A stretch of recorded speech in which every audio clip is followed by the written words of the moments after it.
ఈ నువ్వులు ఎంత అద్భుతమైనటువంటి, ఇప్పుడు ప్రతి ఒక్క క్యాన్సర్ పేషెంట్కి నా దగ్గరికి వచ్చే వాళ్ళకు వారానికి ఒక్కసారి నువ్వుల లడ్డు తినండి అని చెప్తే 6 వారాల్లోనే వాళ్ళ క్యాన్సర్ కూడాను ఉపశమనం కావడం మొదలుపెట్టింది.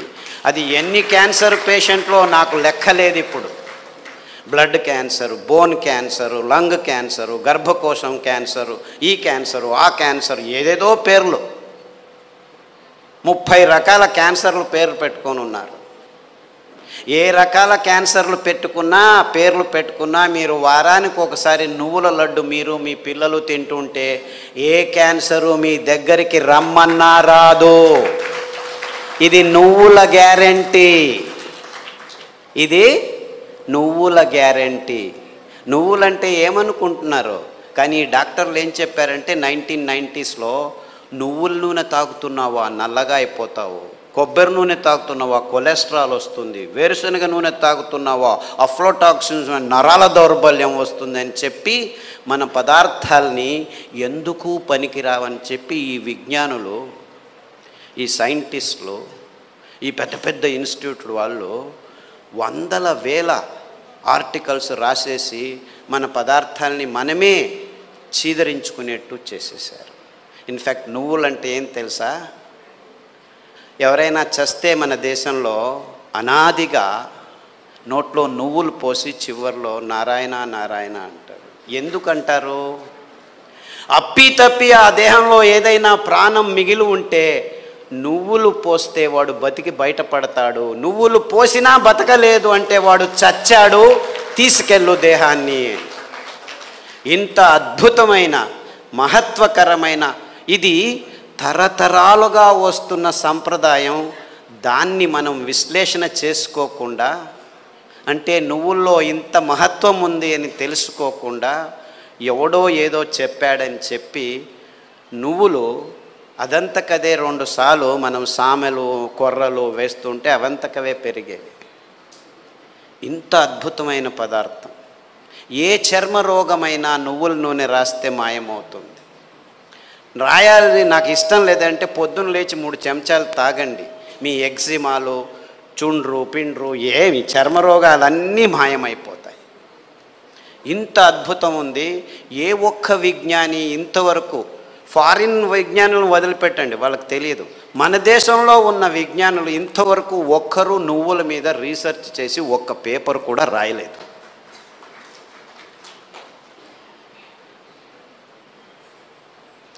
అంటే ఒక్కరు కాదు, వందల వేల మంది మైగ్రేన్ హెడేక్స్ ఉన్న వాళ్ళు ఈ నువ్వుల్ని, ఇంకా నేనేమి చెప్పట్లేదు మీకు, మరి నువ్వుల గురించే చెప్తున్నాను. చూసి నువ్వులు ఎలా పెరుగుతాయి? ఊరికి అలా పారేస్తే పెరుగుతాయి. ఇంత అద్భుతమైన పదార్థం నువ్వుల నూనె. ఏ పార్శ్వవాయువు వచ్చినా, ఏ లక్వా వచ్చినా, ఏ నరాల దౌర్బల్యం ఉన్నా వారానికి 3 సార్లు మీరు నువ్వుల నూనె 2 చెంచాలు ఉదయం తాగితే మీ నరాల దౌర్బల్యాలన్నీ అలా మాయమైపోతాయి. పార్కిన్సన్స్, నువ్వు నా భార్యవా, ఎప్పుడు పెళ్లి చేసుకున్నాను నేను నిన్ను, మరుపు రోగం అంట అందరికీ, పార్కిన్సన్స్, ఆల్జైమర్స్ అంటే మర్చిపోతాడు వాడు వాడే అని తెలియదు వాడికి. అలాంటి రోగులు నా దగ్గరికి వస్తే, ఇప్పుడు అమెరికాలో అందరికంటే భయపడే రోగం ఇదే. వాళ్ళకి క్యాన్సరు, డయాబెటీస్ అంతా మామూలు అయిపోయాయి, బతకడం నేర్చుకుంటున్నారు దానిలతో. కానీ పార్కిన్సన్స్తో బతికేది, బతుకుతున్నానని కూడా తెలియదు వాడికి. ఇలాంటి భయంకరమైన రోగాలు వస్తే 1 వారం కొబ్బరి నూనె, 1 వారం నువ్వుల నూనె, 1 వారం వెర్రి నువ్వుల నూనె అని ఇంకొకటి ఉంది. వెర్రి నువ్వులని తెలుసా? దానికి పేరు ఎందుకు పెట్టారు వెర్రి నువ్వులని? నీకు వెర్రి ఉంటే ఈ నువ్వుల నూనె తాగితే వెర్రి కూడా బాగా అయిపోతుంది. I'm not joking, I'm very serious. చాలామంది పిల్లలు బుద్ధిమాంద్యులుగా పుట్టి వెర్రిగా ఆడుతుంటే ఇక్కడో అక్కడో ఇట్లా చూస్తూ ఉంటే వాళ్ళకి వెర్రి నువ్వుల నూనె కొబ్బరి నూనె తాపిస్తూ దానికి తోడు సామెలు అరికలు తినిపిస్తూ ఉంటే 3 నెలల్లో బాగా కూర్చొని నేను స్కూల్కి వెళ్తానని చెప్పి ఇప్పుడు 10వ తరగతిలో ఫస్ట్ క్లాస్ వచ్చిన వాళ్ళు 18 మంది ఉన్నారు నా దగ్గర. అంటే పెద్దవాళ్ళకు వెర్రి ఉన్నా కానీ ఈ పార్కిన్సన్సే బాగా అవుతుంది. రాసేదానికి కావట్లేదు, సంతకం పెడితే బ్యాంకు వాళ్ళు చెక్ను రెస్పెక్ట్ చేయడం లేదని వందల వేల మంది నా దగ్గరికి వస్తే, వందల వేల మంది, ఒకరు ఇద్దరు కాదు, ఈ అరికలు సామెలు కొర్రలు తినిపిస్తూ ఈ నువ్వుల నూనె, వెర్రి నువ్వుల నూనె, కొబ్బరి నూనె వారం వారం మార్చి మార్చి తాపిస్తూ పసుపు కషాయం, జీలకర్ర కషాయం, శుంఠి కషాయం తాగిస్తే 3 నెలల్లో సైన్లు చేస్తుంటే చాలా బాగుంది, ఎలా తయారయ్యారు మీరు అని బ్యాంకు వాళ్ళు అడుగుతున్నారట. అంతకుముందు నోటరీ సర్టిఫికెట్ని తీసుకోవాలి, ఈవిడే సైన్ చేస్తుంది కానీ సైన్ చేయలేకపోతుంది, డాక్టర్ సర్టిఫికెట్ తీసుకోవచ్చు. ఇలాంటి కేసులు వందలు ఉన్నాయి. కారు నడుపుతూ ఇప్పుడు హ్యాపీగా వెళ్తున్నారు 70 years పార్కిన్సన్స్ డిసీజ్ వాళ్ళు. అంటే నేను క్యాన్సర్ గురించి చెప్పట్లేదు, that is such a silly problem, such a silly. మొన్న హెచ్ఐవి పేషెంట్లని చాలామంది నా దగ్గరకు వస్తున్నారు, ఫోన్లలోనే వస్తారు, రారు కూడా. నాకు ఇలా ప్రాబ్లం, ఏం ప్రాబ్లం లేదు నాయనా, నా దగ్గర రానే అవసరం లేదు, నేను చస్తున్నాను, పేషెంట్లు చూడలేక అక్కడే ఉండు, ఫోన్లోనే చెప్తాను. ఈత ఆకు కషాయం, బిల్వాకు కషాయం, గరిక ఆకు కషాయం. బిల్వాకు అంటే మారేడాకు అంటారు. కషాయాలు తాగండి. దానికి తోడు వేరుశెనగ నూనె. వేరుశెనగ ఆ గులాబీ రంగు చిప్పలో రెస్వెరట్రాల్ అని ఒక అద్భుతమైన పదార్థం ఉంది, ఇంకెక్కడా లేదు ప్రపంచంలో. ఆ వేరుశెనగ చిప్ప, ఆ గులాబీ రంగు ఉఫ్ అని ఊపేసి లోపలికి తింటామా, అది మందు, ఇది రోగం.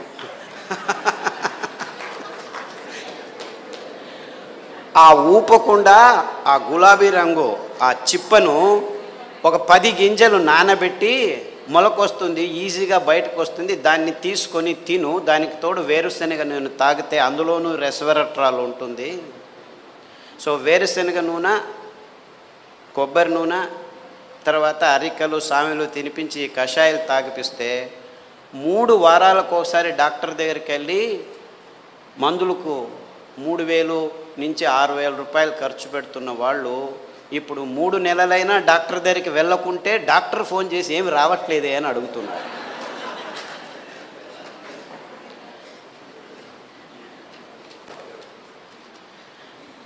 అంటే ఆ ఈత ఆకులో, ఆ మారేడు ఆకులో, ఆ గరికలో ఎంత అద్భుతమైన విషయాలు ఉన్నాయని ఎవరూ చెప్పేదానికి ముందుకు రావట్లేదు. వందల మంది. సో నాకు ఎక్కడ లేని సంతోషం. ఈ అరికల్లో, సామెల్లో, ఊదుల్లో, కొర్రల్లో, గ్యాంగ్రీన్ పేషెంట్లు అది ఎంతమందికి బాగు చేశానో నాకు లెక్కనే లేదు నాకు. I have no count. రేపు కాల్ కట్ చేస్తారంటే డాక్టర్ ఖాదర్ చెప్పాడు, చామంతి పూల కషాయం, ఆకుల కషాయం తాగండి. గడ్డి చామంతి అని ఇంకొక ఆకు ఉంది, దానికి కషాయం తాగండి. సామెలు వారంలో 3 రోజులు తింటూ మిగిలిన ధాన్యం ఒక్కొక్క రోజు తింటే 6 వారాల్లో గాయం బాగైపోయి 6 నెలల్లో 6 కిలోమీటర్లు నడుస్తున్నాను డాక్టరు, ఎంత హ్యాపీగా ఉన్నానని ఫోన్లు చేసి నా దగ్గర రావాల్సిన అవసరం లేదు బాబు, నేను మిమ్మల్ని చూడలేను.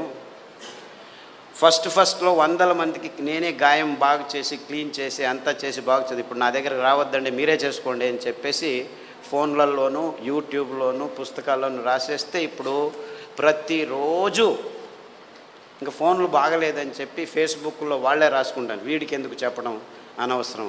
Things are very simple actually. కానీ ఈ ఎకనామిక్ మోడల్లో మొత్తం ప్రపంచమంతా జీవనం చేస్తుంది. విజ్ఞానం కూడా ఎకనామిక్ మోడల్కి వచ్చేసింది. ఎంత భయంకరమైన అసత్యాల్ని వైజ్ఞానం అని చెప్పేదానికి పాలు అనే ఒక పదార్థమే చాలు. పాలంటే ఏమిటి?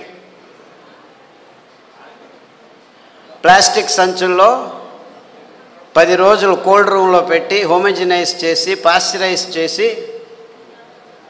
చిన్నపిల్లల నోట్లలోకి ప్లాస్టిక్ బాటిల్లో ప్లాస్టిక్ నిపుల్స్తో పెడుతున్నది పాలనుకుంటున్నారా మీరు?